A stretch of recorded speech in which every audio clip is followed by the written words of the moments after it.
கஞ்சா விற்பனை போலீசை அதிர வைத்த சென்னை உயர்நீதிமன்ற மதுரை கிளை இன்று எழுப்பி 6 கேள்விகள்.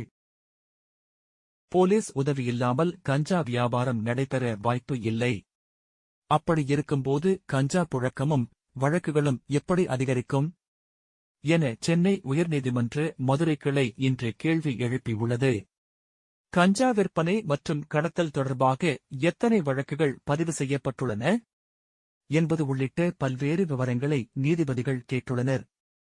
சென்னை உயர் நீதிமன்ற மதுரை கிளையில் ராமநாதபுரத்தைச் சேர்ந்த திருமுருகன் என்பவர் பொதுநல மனு ஒன்றை தாக்கல் செய்தனர். மதுரை மாவட்டம் ஒத்தக்கடை யானைமலை பகுதியில் கடந்த ஏப்ரல் 22ஆம் தேதி 7 பேர் போதையில் அப்பகுதியில் ரகளையில் ஈடுபட்டார்கள். அப்போது அந்த வழியாக கான்முகமது என்பவர் வந்து கொண்டிருந்தார். அவர் மீது போதையில் இருந்த இளைஞர்கள் கடுமையாக தாக்குதல் நடத்தினர். இதில் கான்முகமது படுகாயமடைந்தார். இந்த காணொளி சமூக ஊடகங்களில் வேகமாக பரவியது. இதன் பின்னர் போலீசார் இச்சம்பவம் குறித்து வழக்கு பதிவு செய்தனர். போலீசின் முழு ஒத்துழைப்புடன் தான் இப்பகுதியில் கஞ்சா விற்பனை நடைபெறுவதாக குற்றச்சாட்டு இருக்கிறது. இதனால் கஞ்சா விற்பனை தொடர்பாக பொதுமக்கள் யாருமே போலீசிடம் சென்று புகார் அளிக்க முன்வரவில்லை.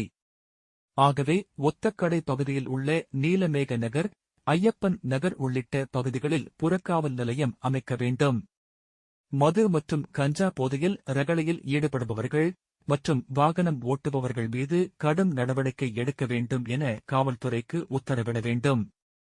மேலும் கஞ்சா உள்ளிட்ட போதைப் பொருட்களை விற்பனை செய்பவர்கள், கடத்தல் உள்ளிட்ட குற்றச் செயல்களில் ஈடுபடுபவர்களைக் கண்டறிய சிறப்பு பிரிவை உருவாக்க காவல்துறைக்கு உத்தரவிட வேண்டும். இவ்வாறு மனுவில் கூறியிருந்தார். இந்த வழக்கு சென்னை உயர்நீதிமன்ற மதுரை கிளையில் நீதிபதிகள் வேல்முருகன், தனபால் ஆகியோர் அடங்கிய அமர்வு முன்பாக விசாரணைக்கு வந்தது.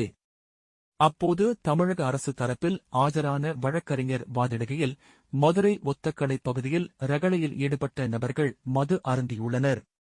அவர்கள் கஞ்சாவை பயன்படுத்தவில்லை. கஞ்சா விற்பனை தொடர்பாக கடந்த 3 ஆண்டுகளில் வெளிமாநிலங்களைச் சேர்ந்த 2486 பேர் கைது செய்யப்பட்டுள்ளனர்.